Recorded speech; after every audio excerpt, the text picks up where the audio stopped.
Welcome back to Inside Michigan Football, now joined by defensive stud. I'm not even going to give him a position other than defensive stud, Mike Morris. Mike, thanks for joining us, and I know you got a little dinged up. I don't know how much you want to share, but how are you feeling, and what's the prognosis? I'm feeling great. Just a little tweak. I feel like I'll be all right. Trainers are working with me hard every day. I actually was getting treatment for like 4 hours this morning, so I'll be fine. I'm in great hands, and it's all God's plan. So I'm just here. So that's all part of the progress, right? Or the situation where at this time of the year, how do you divide up the time that you're going to spend? Obviously, you got to be up on the hill, you got to be in class. Mm-hmm. But when you're here, how do you divide up the time of weight room, training room, and rehab, watching film and meetings? How do you, when it's your choice, how do you go through that process of where do you need to be? I feel like most of it's just priorities. You know, I'm usually not in the training room as often as I am now, so I have to make that a priority, probably over a lot of different things like film or whatever. So it's just all about your priorities at the moment. You know, early in the year, watching a lot more film, trying to break down and get more comfortable with the position that I'm in. And then weight room wise, Coach Herb does a great job with it. I don't really have to worry about the weight room stuff because he just sets it so fine, plainly. So we just don't really have to worry about it. We just have to show up and work hard. So there's only been 3 times in the last 25 years where a team has started out 10-0. Obviously, this is one of those. Last year it wasn't. Mm-hmm. What's the feeling like this year? And is there more pressure building up because it is so far an undefeated season?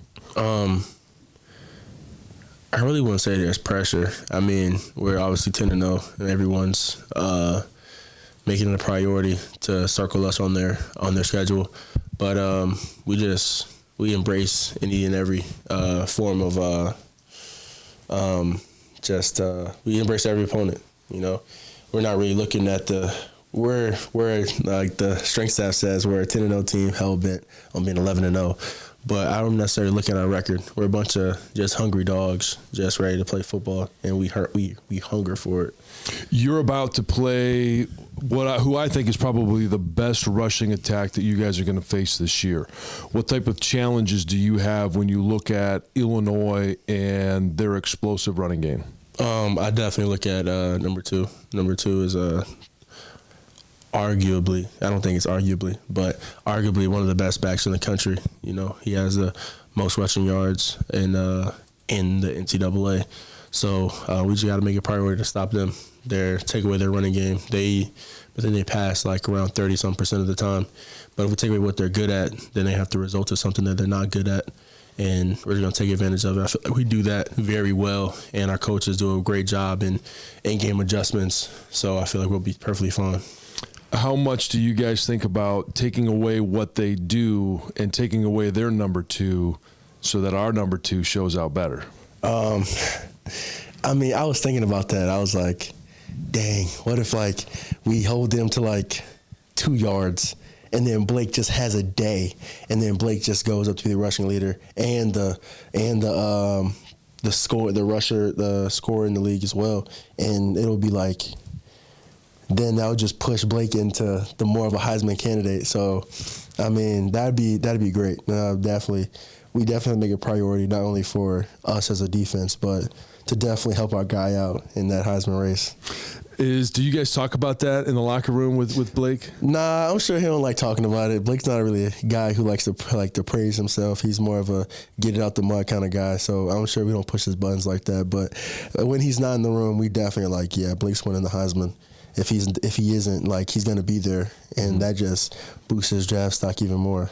So now you've been on one side of the ball with Aiden Hutchinson, who ended up in New York. You guys probably are going to have another guy that ends up in New York. How exciting is it to have that conversation, be a part of the great season that you guys are having? It's just a witness to how great we are and how hard we work. And just having just so much success this year and last year, to where we have 2 Heisman candidates who have one who went, and now we have a potential. So it's just a blessing for our team, and it's a testament to our coach, Coach Harbaugh, and how much he pushes us and how much stuff he puts in place for us to succeed. You guys, every week it feels like there's something new, there's something different, there's something better that you're doing. In the next 2 weeks, there's only 2 regular season games left. What is it that you guys haven't done yet that you want to do? I'd say defensively, we got to play a perfect game. That's something that I've been hungering. That's something I've been just wanting, because, like, you look at the Illinois game, and from the outside looking in, you're like, oh, the defense is amazing. They only held them to 3 points, da-da-da-da. But then you look back at the film, and it's like, yo, this wide receiver is screaming down the field, like, with no one guarding him. Mm-hmm. If we didn't have pressure on him, that's a touchdown. Or, oh, we missed a blocking assignment. Like, someone missed their gap. Someone made the play, but, like, if he would have just cut back, that's a touchdown. And so we're just fine-tuning everything that we need to do. And then the perfect game is going to come eventually. And when it comes, I'm just going to be ready for it, because it's going to be a legendary game. How much is that Coach Elston and the coaches, how much of that is you guys taking it upon yourselves to see those things and self-correct? I think the coaches do a great job in just calling us out and making it a priority to know that we can always play better. Because everyone says the defense is number one, but again, I don't look at it like that. I look at it as an incomplete defense, as we can be the number one defense. I don't think we're the number one defense yet, but there's always room to grow.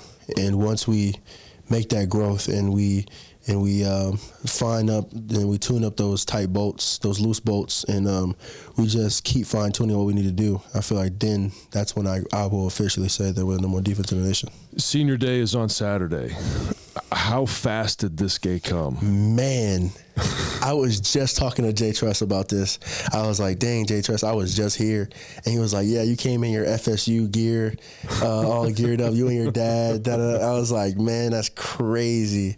I told him, I was like, I was 255 when I came in. Now I'm like 290. It's like, dang, time flies crazy. And you just got to cherish every moment, even when it's bad, ugly. You got to cherish it. How weird will it be taking the field knowing that it's the last trip out the tunnel? Olu just said this. He was talking to Ryan and was like, this is the only 4 quarters left in the big house. And I'm like, I don't want it to be for the last 4 quarters, but oh man, I'm sure. I hope it's not emotional. It's not emotional, but I'm telling you, it will be emotional. It's just like, bruh, Big House is a great place to be. Mr. Brightside, the fans, 110,000 every game. It's just, yeah, it's not going to be, I don't think it's going to be something I'm going to enjoy. Yeah, well, I hope you do enjoy it. I know you will. I appreciate you stopping by, and we'll look forward to doing this again soon, and hopefully it's before we go to Indy, and hopefully it's before the college football playoffs. For sure, absolutely.